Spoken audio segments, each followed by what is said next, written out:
काका व्यासपीठावरील सर्व मान्यवर उपस्थित बंधू आणि भगिनींनो, आज निलेश लंकेंसाठी मतदान मागण्यासाठी मी तुमच्याकडे आलेले आहे.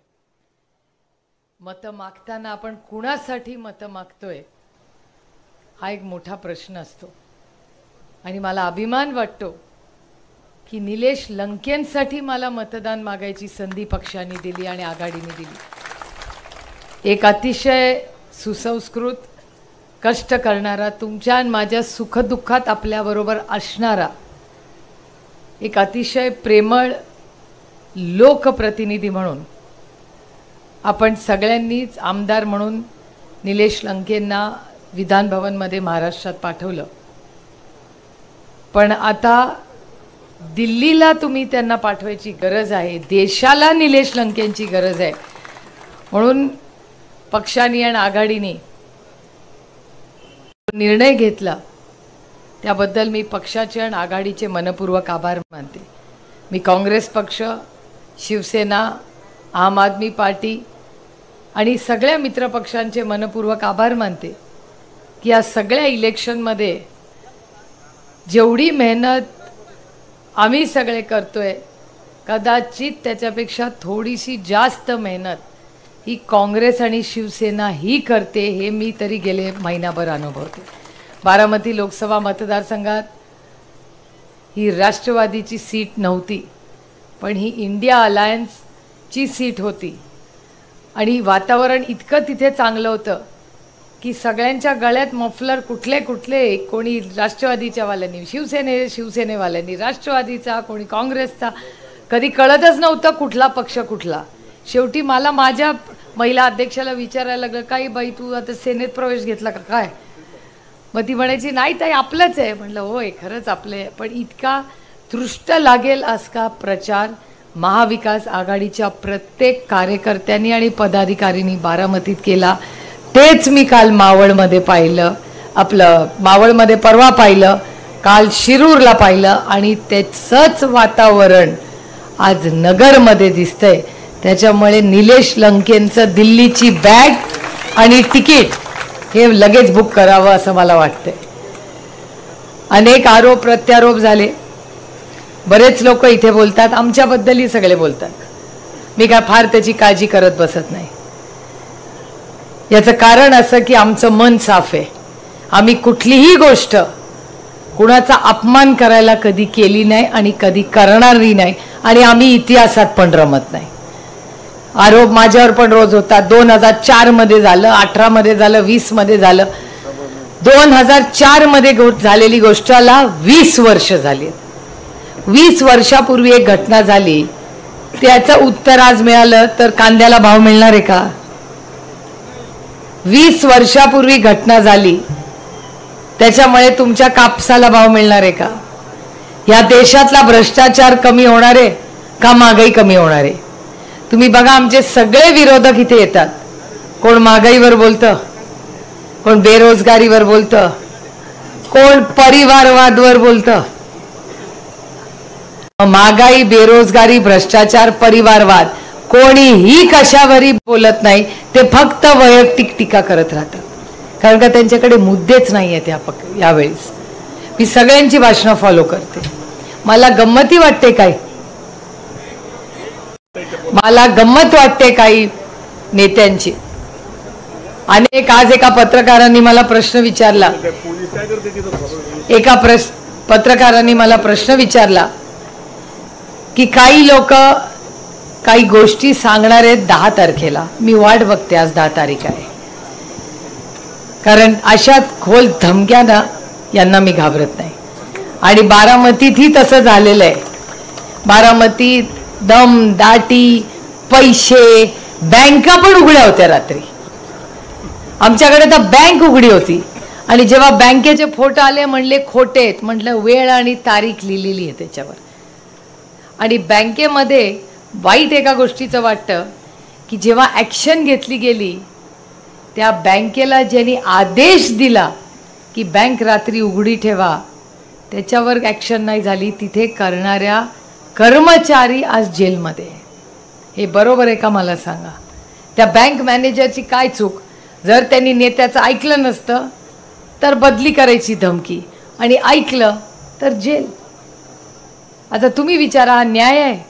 मी त्या बँकेची चेअरमन किंवा काय असते ना, तर मी नैतिक जबाबदारी सांगितली असती की मी चेअरमन आहे, ॲक्शन घ्यायचे माझ्यावर घ्या, त्या गरीब कष्ट करणाऱ्याला घरी जाऊ द्या, मला अटक करा, कारण का बँकेची चेअरमन मी आहे.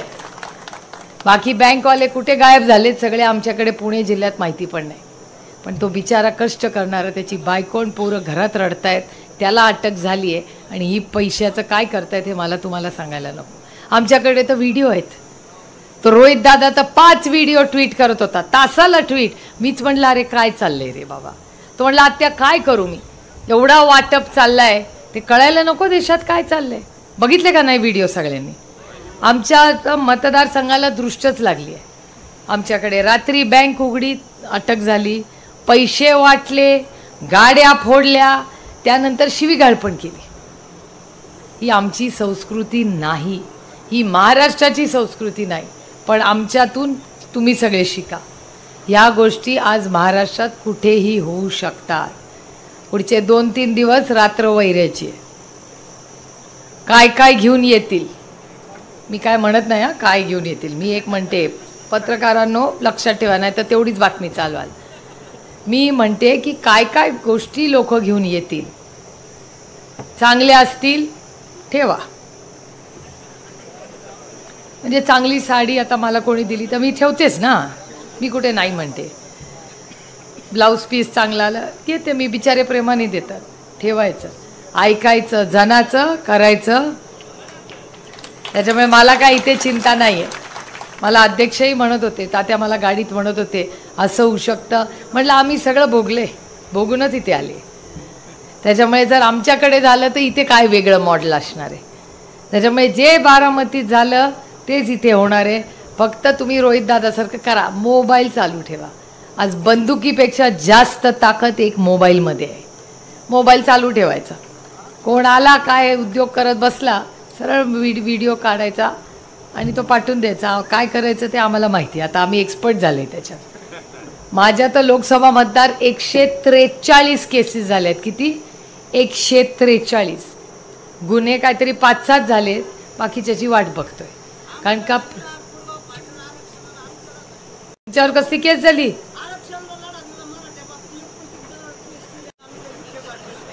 या राज्यामध्ये कोणीही राजकीय कामासाठी लढला, राजकीय विषयासाठी लढला असेल, आपलं सरकार येणार आहे.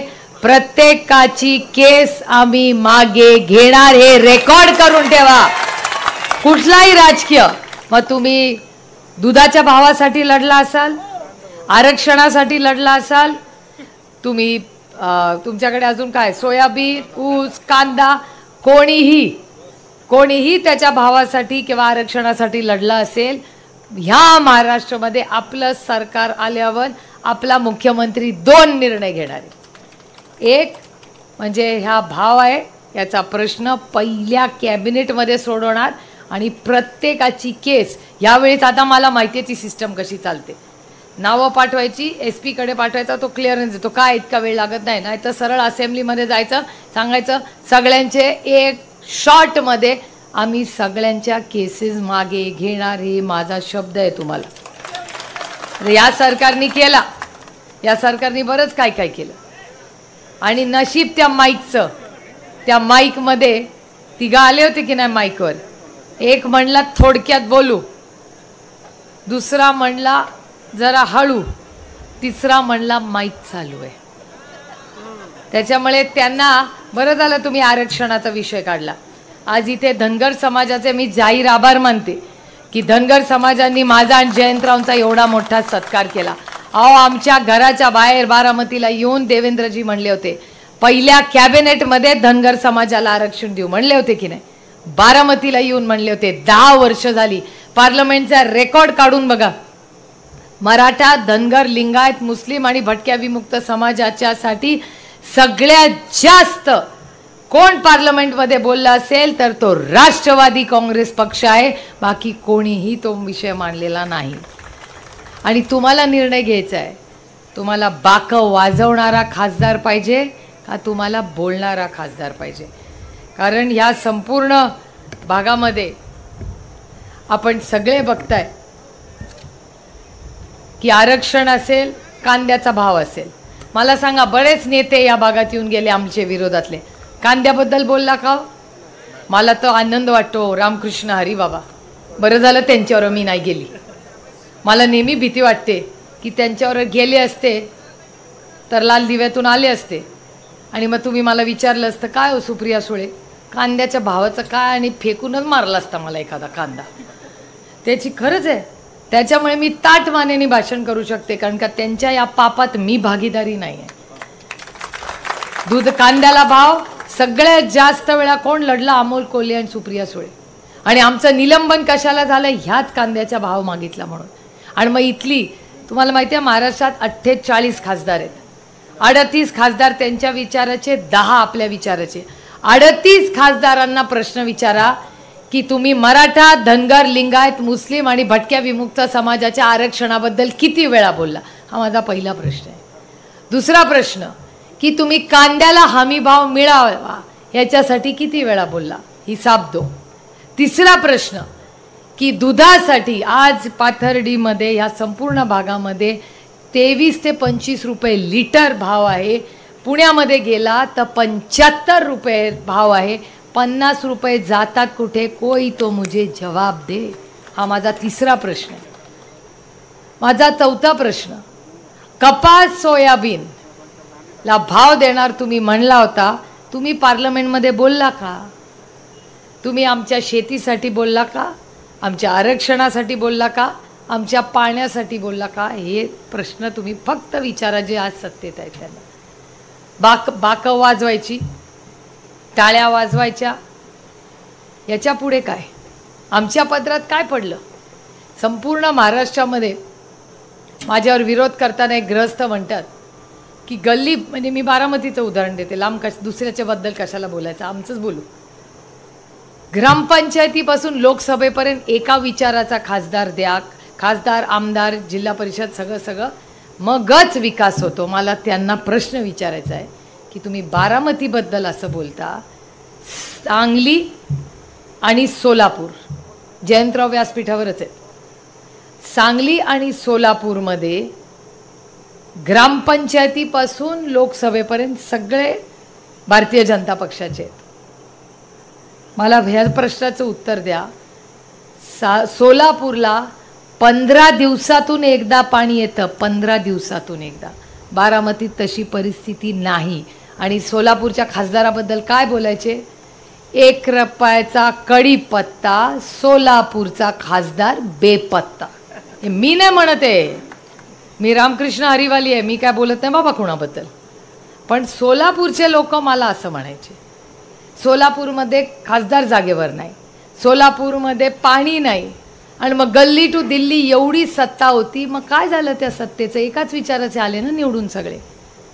जिल्हा परिषद त्यांची, पंचायत समिती त्यांची, आमदार त्यांचे, खासदार त्यांचे, मंत्री सगळे त्यांचे, सत्ता त्यांची.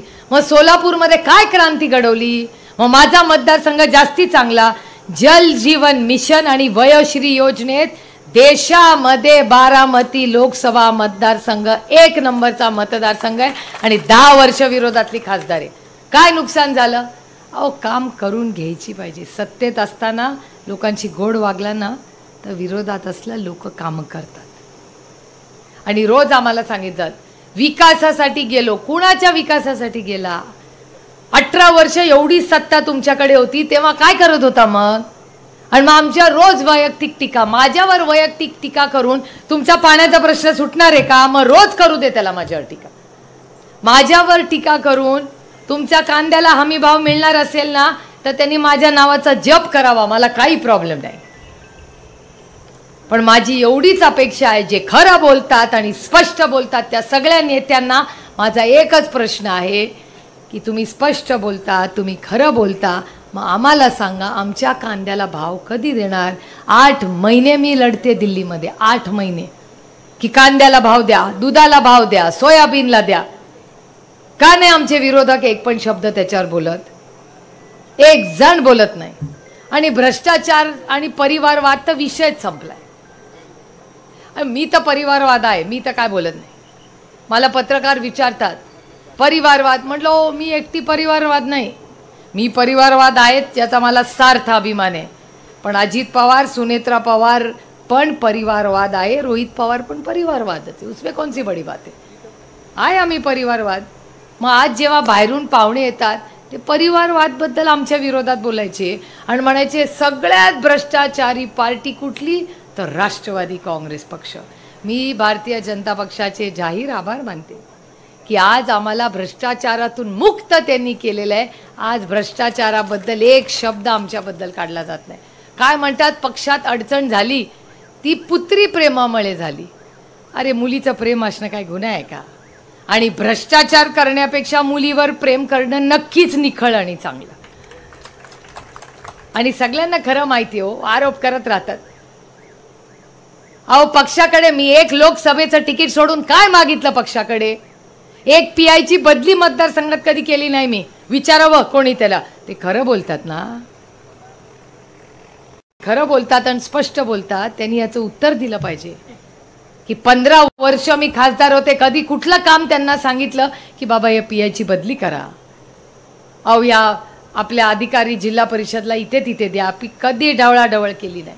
आणि जी ढवळाढवळ केली नाही आज तेच माझ्या डोक्यावर टाकते की यांनी काय केलं नाही। अहो यांनी काय केलं नाही कारण का तुमचा वयाचा मान सन्मान केला, तुमच्या पदाचा वयाचा नात्याचा मान सन्मान केला, म्हणून आज तुम्ही मला ठरवताय असं। मग इतक्या वर्ष का नाही बोलला?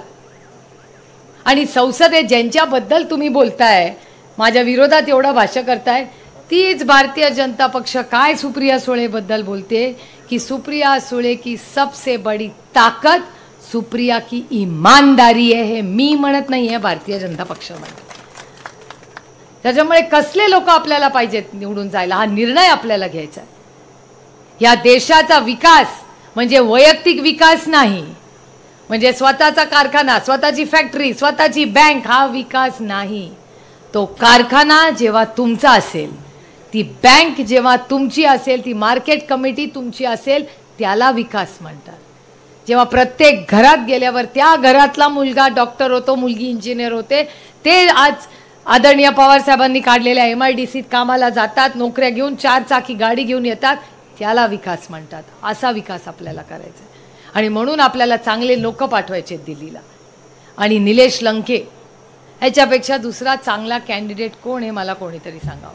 आणि मी तात्यांचे मनपूर्वक आभार मानते। हे सगळं जे केलं ना हे फक्त तात्यांचा मळे झालेलं आहे, त्याच्यामुळे तात्यांसाठी जोरदार टाळ्या वाजवा। पक्षाला एवढा भारी कॅन्डिडेट दिला आणि माझ्या अपेक्षा आहेत, मी असा नाही निलेशला सोडणार आहे। निलेशकडून माझ्या अपेक्षा आहेत की निलेश जसं मला बक्षीस मिळालं, आता मी खूप वर्ष तिथे आहे, मला बक्षीस मिळालं त्याच्यात काही कौतुक नाही, पण 5 वर्षांनी जेव्हा पुन्हा मतं मागायला निलेश लंके येतील तेव्हा संसद रत्न म्हणून इथे येतील, हा शब्द मी तुम्हाला देते। संसदेत त्यांना जी काही मदत लागेल, जे काही सहकार्य लागेल, सरकार तर आपलंच येणार आहे असं दिसते। त्याच्यामुळे मला वाटत नाही की फार अगो बाई एवढी कामं केली आहेत इथं काहीच नाही। बघा काय काय लिस्ट आली आहे मला। 8,000 मुलींना सायकलचा वाटप, 1 लाख महिलांना देवदर्शन, सर्वात जास्त सहाय्यता निधी, आरोग्य काम, कोविडमधलं काम म्हणजे अप्रतिम। मी स्वतः गेले म्हणून मला माहीत। आणि 1700 कोटी रुपये आणले। 1700 कोटीमध्ये शून्य किती असतात हो? मला 17 माहिती आहे पण 1700 कोटी नाही बाबा आपल्याला माहिती। पण तुम्ही विचार करा, एका पारनेरमध्ये जर 17 असतील तर 17 गुणिले 6 कर हिशोब, मला नाही हिशोब करता येत, किती झाले पैसे। प्रत्येक मतदारसंघात असे पैसे आणले तर किती क्रांती होईल तुम्ही बघा। आणि आज हवा, इस देश में हवा बदल रही है। आधी लोक म्हणायचे कमी कमी, परवा बाळासाहेब थोरात आम्हाला सांगत होते, बाळासाहेबांचं म्हणणं आहे आपल्या 30 सीट सुप्रिया कुठेच नाही गेल्या। 18 म्हटलं 18 ठेवताय ना त्यांच्यासाठी, ते म्हणलं एवढं तर लोकशाहीत द्यायला पाहिजे सुप्रिया। पण 30 सीट ह्या महाविकास आघाडीच्या येणार आहेत। अतिशय, आता तुम्ही 35 म्हणताय, शिवसेनेने फारच मनावर घेतलं। मी तुम्हाला सांगते, उद्धवजींवर टीका करत करत गाडी इथपर्यंत आली आहे की आज राज्यामध्ये सगळ्यात जास्त गाजवणारा सभा नेता कोण? त्या नेत्याचं नाव उद्धव ठाकरे आहे। उद्धवजींबद्दल इतका आदर आणि प्रेम सगळीकडे आहे आणि आम्ही सगळ्यांनी एकत्र काम केलं। फार सुंदर अनुभव। आणि बघा आमच्या पांडुरंगाची काय इच्छा, कोविडच्या काळात आपलं सरकार होतं, कारण का त्यांना माहिती होतं की अडचणीच्या काळात हेच महाविकास आघाडीचंच काम करू शकतात। त्यामुळे त्यांच्या हातात सत्ता नाही दिली, तेव्हा आपली सत्ता आली। मला इतका आनंद वाटतो। सत्ता गेली ठीक आहे, सत्ता येते आणि जाते, काय मक्तेदारी नाही कोणाची की जन्म आला की तो सत्तेतच असला पाहिजे। थोडासा संघर्ष करके देखो, कारण इतिहास हा लढणाऱ्यांचाच लिहिला जातो, जे झुकतात ना त्यांचा इतिहास लिहिला जात नाही कधी। आणि त्याच्यामुळे मी एवढीच तुम्हाला विनंती करीन की आपल्यावर खूप जबाबदारीचं काम आहे 13 तारखेला। जे काय 2 दिवसात होईल ते होऊ द्या, काय फरक पडत नाही। आपण स्वाभिमानी लोक आहोत आणि प्रत्येक मतदारांनी आपला नंबर 2 आहे, बरोबर? आता तुम्ही विचार करा, ऊस, दूध, कांदा, पाणी, तूर, वीज, रस्ता, लंके। परत एकदा माझ्यासाठी, मी परत हे बोलीन संध्याकाळी म्हणून, ऊस, दूध, तूर, कांदा, रस्ता, वीज, पाणी, भाव, भाव द्यायला पाहिजे ना आपल्याला, भाव, लंके। त्याला जमलं। आमच्याकडे बारामतीत भारी झालं होतं। बारामतीत आता मी नाही सांगणार आता, कारण का इथे नंबर तो आहे, वेगळा आहे बाबा, आपल्याला नको। जेव्हा निवडून येईन ना, आपण सगळे निवडून आल्यावर जी सभा होईल ना, त्याच्यात माझं काय भाषण होतं ते माझ्याचं सांगेन। आता आज तो नको, आपलं लक्ष आता एकच, 2 लाख। मला जरा जास्त वाटत होतं, मेरा पेट बहुत बडा आहे, म्हणून मी आपलं 2-3 पर्यंत चाललं होतं। कारण का तिकडे अमोलदादाकडे सगळे मला म्हणतात अमोलदादाची सीट 3 लाखाशिवाय खाली लागतच नाही।